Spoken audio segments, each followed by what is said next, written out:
Assalamualaikum warahmatullahi wabarakatuh. Selamat datang di video kelompok kami untuk mata kuliah Strategi dan Data Analisis. Di sini kami berkesempatan untuk menganalisa sebuah brand yaitu si Jago Chicken, sebuah brand yang bergerak di bidang makanan. Sebelumnya, izinkan saya memperkenalkan tim saya. Yang pertama saya sendiri, Dea Fadila, yaitu NIM 059, dan Raisya, NIM 037, Ali Fiardi, NIM 046, Yumna, NIM 048, dan Moza, NIM 2010119. Di video ini ya pertama adalah latar belakang, tujuan dan sasaran, analisis SWOT, analisis eksternal, strategi, implementasi, dan lampiran MOU sebagai pengesahan video dan analisa ini.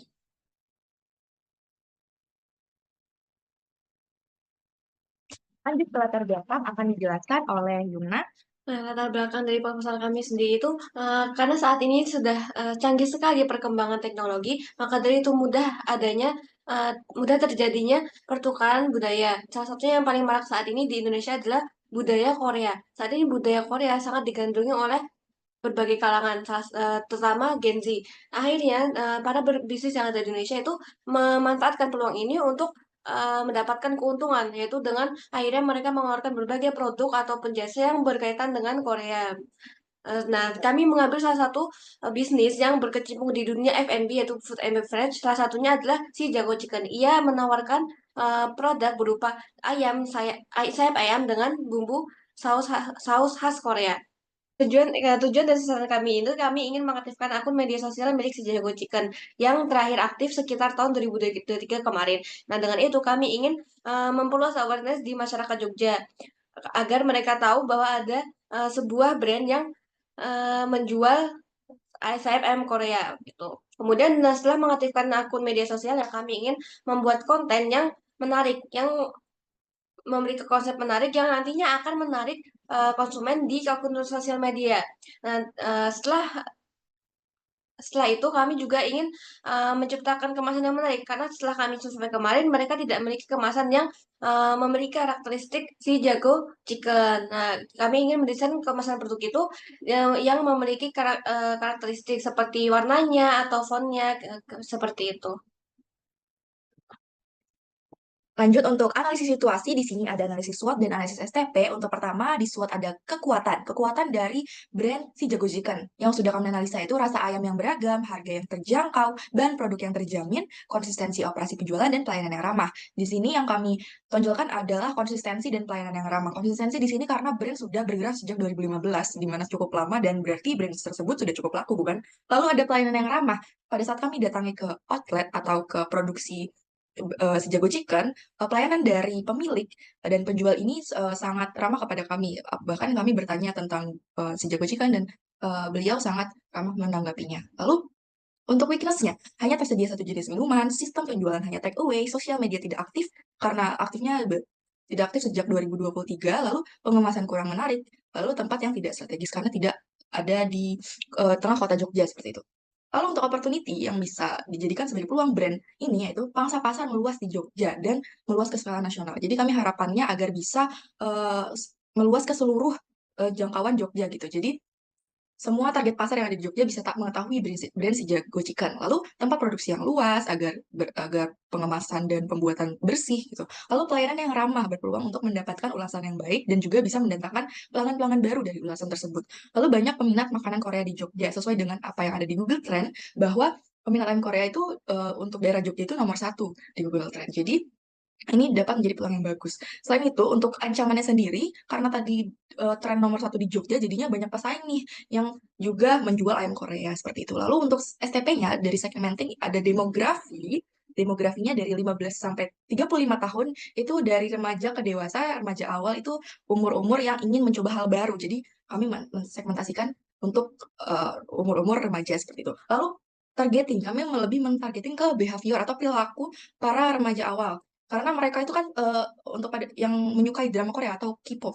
Kalau di drama Korea mereka melihat mereka makan ayam dan sambil ngumpul-ngumpul gitu. Jadi mereka tuh pengen ngikutin gitu. Jadi kita targetin ke behaviornya. Lalu untuk positioning, yaitu Korean wings atau sayap ayam yang juga menjadi menu andalan dari si Jago Chicken. Lanjut ke analisis eksternal yang akan dijelaskan oleh Najwa. Selanjutnya yaitu analisis eksternal. Jadi dengan bantuan media digital seperti Keyword Server, Google Trend, dan Ubersuggest, kami menemukan bahwa bisnis ayam goreng Korea di Jogja masih terbilang aman. Dan beberapa kompetitor yang ada di Jogja saat ini yaitu ada dari Jangjang Wings, Jewing Sorowajan, dan Omar Cafe and Wings. Lalu kami juga akan membantu UMKM ini untuk bermitra sehingga ia dapat berkembang. Yang pertama yaitu dari Sulaiman Ayam Potong dan yang kedua dari Mega Kemasan. Kami memilih dua mitra tersebut karena kedua mitra tersebut menyediakan website dan media sosial mereka saat ini masih aktif. Next. Selanjutnya, kami juga membuat strategi ekspansi ke pasar baru, yakni dengan menyediakan inovasi produk berupa perkembangan produk menjadi produk ayam goreng yang bisa dinikmati oleh semua orang, terutama untuk menu keluarga dan menu anak-anak. Selanjutnya, strategi. Pertama adalah meningkatkan brand awareness. Cara meningkatkan brand awareness ini, yakni kami mengusulkan untuk membuat konten dengan identitas yang kuat. Contohnya kayak kontennya itu harus ada warna, font, dan gaya fotografi yang menjadi ciri khas kontennya itu biar seragam dan mudah dikenali sama orang-orang yang melihat postingan itu. Terus kayak, oh merek ini identik dengan warna ini, merek ini identik dengan font ini. Terus jika kami lihat akun IG si Jago Chicken ini cukup ditemukan identitas visual brand yang cukup kuat.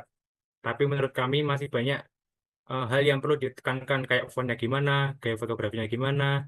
Jadi kayak masih bercampur dan nggak konsisten identitas brandnya. Bentuk kontennya juga macam-macam, bisa kayak video memasak, menawarkan menu, atau konten promo di setiap hari spesial, kayak contohnya hari kemerdekaan gitu. Terus kontennya juga harus interaktif sama audiens. Kalau misalkan memungkinkan atau ada biaya lebih, bisa pakai sosmed ads atau iklan iklan di sosmed yang berbayar buat menjangkau audiens yang lebih luas. Terus strategi yang kedua adalah memanfaatkan user generated content. User generated content itu kayak semacam pengguna sosmed membuat atau dan mengupload video tentang produk dan tidak terafiliasi merek atau toko. Konten yang dibuat itu secara sukarela dan berdasarkan pengalaman mereka terhadap merek tersebut. Bentuk kontennya bisa macam-macam kayak foto, video, ulasan, atau testimoni. Nah, buat lebih memacu orang buat membuat UD ini, kami mengusulkan untuk membuat hashtag khusus yang dilampirkan di setiap postingan. Misal setiap konten yang diposting itu harus ada hashtag khusus. Letaknya bisa di bagian caption atau bagian komentar. Terus ajak orang-orang untuk pakai hashtag yang dibuat khusus itu. Kalau memungkinkan atau ada biaya lebih, buat kayak semacam kontes atau giveaway untuk membuat konten juga sih itu, dan yang terbaik diberi hadiah gitu. Lanjut. Implementasi ini juga kita menerapkan dua strategi, yaitu brand awareness dan use generated content. Nah, yang pertama, penetapan tujuan. Penetapan tujuan ini menetapkan tujuan yang jelas merupakan hal yang utama dalam hal ini. Yang menjadi fokus utama adalah meningkatkan brand awareness. Yang diinginkan adalah para konsumen ini dapat mengenali dan mengingat brand kita, serta memahami nilai-nilai yang kita tawarkan. Gitu. Kemudian poin kedua, mengenali target audience.